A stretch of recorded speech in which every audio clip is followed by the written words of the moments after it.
ছটা নাগাদ আনা হয়েছে। তো ছটা নাগাদ আনা হয়েছে। সে আমার কাঞ্চনজঙ্ঘা কাঞ্চনজঙ্ঘা 6 নম্বর ওয়ার্ডের বাসিন্দা। উনি কর্মসূত্রে বেঙ্গালুরু গেছিল কাজ করতে। ওইখান থেকে বাড়ি ফেরার পথে উড়িষ্যার একটা জায়গাতে ট্রেনের থেকে পড়ে যায়, পড়ে গিয়েছে, ট্রেনে কাটা পড়ে। তো যাই হোক, যেভাবেই হোক, এবং ওইখানকার রেলওয়ে কর্মী এবং স্বাস্থ্য দপ্তরের কর্মীরা যেভাবে হোক ওনার পোস্টমর্টম করে গাড়ির মাধ্যমে আমরা এখানে নিয়ে আনা হয়েছে। এখন এখানে মুসলিম সম্প্রদায়ের যে নীতি নিয়ম অনুযায়ী তাকে শেষ শ্রদ্ধা জানাচ্ছি।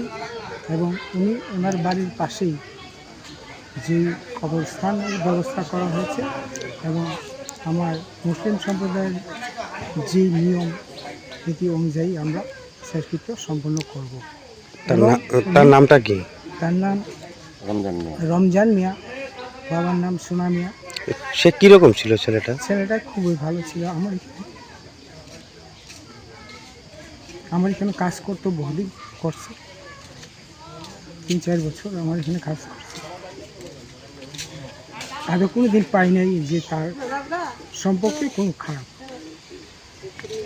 যাই হোক, আমরা দুঃখাহত, মর্মাহত। এবং কিছুদিন আগে একটা নিউজ হয়েছিল, সেই নিউজে আমরা রাজ্য সরকারের দৃষ্টি আকর্ষণ করেছিলাম। এখনও আবেদন করব রাজ্য সরকার জন্য এটার দিকে একটু নজর দেয়। নিরীহ পরিবার, গরিব ফ্যামিলি। তার বাবার নাম কি? ওনার বাবার নাম সোনা মিয়া। উনি এখন বর্তমানে একাই আছেন, ছেলে আরও দুটা আছে, এদেরকে নিয়ে আছেন বাড়ি।